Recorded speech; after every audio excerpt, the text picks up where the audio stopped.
Meus amigos, como entender a aceitação do pedido de impeachment por parte do presidente da Câmara, Eduardo Cunha, e o que prever, o que esperar?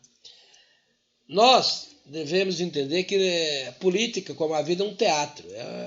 Toda hora se desempenha um papel e há sempre pantomimas inesperadas que dão a diversão no processo. Só que esse teatro aí é um teatro da pesada, porque um pedido de impeachment é algo de força e que pode interromper a estrutura de poder que tem dominado esse país há 13 anos. E é certo que um pedido de impeachment é a maneira mais rápida de fazer a troca de governo dentro do processo democrático. Então a gente tem que entender que o tour de force que está se travando entre dois grupos políticos gigantes, que é o PT e o PMDB, de um lado, e por outro, o conjunto do país que está insatisfeito e desesperado com a crise econômica. Os índices de popularidade da presidente da República não dizem outra coisa que não a rejeição majoritária da população brasileira pela sua figura na condução dos negócios do país. Em paralelo, a gente tem aí os graves reflexos da crise econômica, que a cada dia se agrava. As estatísticas divulgadas mais recentes são sempre muito piores do que as anteriores e parece que a curva continua na descendente. A crise continua piorando. E quando a gente fala em crise, é como um médico falar em câncer. Para o sujeito que fala, isso não é nada, mas para quem está sofrendo o diagnóstico, é uma tragédia. O cara fala, pô, você tem câncer, o país está em crise, é mais ou menos a mesma proporção no coletivo e no pessoal. Então a gente tem que entender que crise significa desemprego, significa salários menores, significa abortar projetos pessoais, significa deixar uma geração toda que está chegando no mercado de trabalho ao desamparo, significa uma tragédia nacional. Nunca podemos subestimar o significado preciso da palavra crise. Ela é séria. E essa crise ela está vindo como uma crise realmente catastrófica, uma daquelas crises que só se vê a cada 100 anos. Eu não lembro de uma crise equivalente a essa, exceto aquela que vimos nos anos 30. Então estou falando aí de crise única por um período longo de tempo.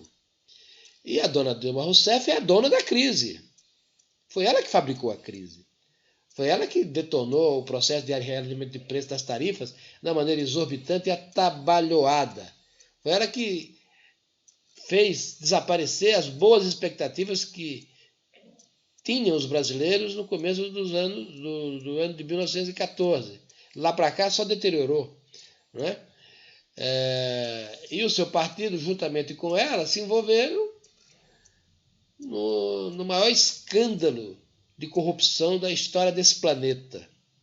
O Mensalão e o Petrolão e o Eletrolão e mais outros que estão aparecendo por aí mostram que a turma do PT e seus associados tomaram o Tesouro Nacional de assalto, sem dó nem piedade, fazendo política de terra arrasada. O exemplo mais conspícuo dessa tragédia é o que houve com a compra daquela famigerada refinaria de Pasadena. Um negócio que devia ser de 40 milhões de dólares acabou por $1,5 bilhão.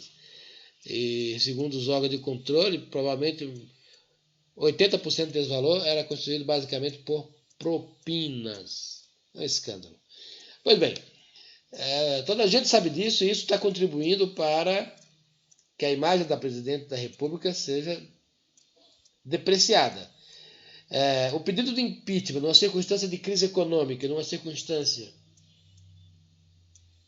de baixa popularidade, é algo bastante provável de se passar. Eu não diria que vai passar, porque a gente sabe que o processo político é uma dança de dois para lá, dois para cá, um bolero, né? Mas com essa conjunção de fatores, O pedido formal de impeachment aceito, mais crise econômica, mais baixa popularidade, é a fórmula acabada para se depor um presidente. Eu não espero menos que isso. Eu não quero menos que isso. O Brasil precisa se livrar da corja do PT, precisa se livrar da dona Dilma Rousseff. E, pelo jeito, poderá fazê-lo da melhor maneira possível, dentro dos moldes democráticos, ao abrigo da Constituição vigente. Melhor que seja assim. Mas eu duvido que o PT saia do poder facilmente. Essa gente tem ainda poder de fogo e pode mobilizar suas organizações para tentar se manter no poder, mais ou menos nos moldes como o chavismo fez na Venezuela. É claro que o Brasil é uma outra realidade, mas o que eu quero dizer é o seguinte: a gente pode até tirar Dilma Rousseff, o país pode tirar Dilma Rousseff, mas não pensemos que a turma do PT vai engolir esse processo calado. Não vai, não. Eles vão resistir e vão tumultuar o país. Quem viver, verá.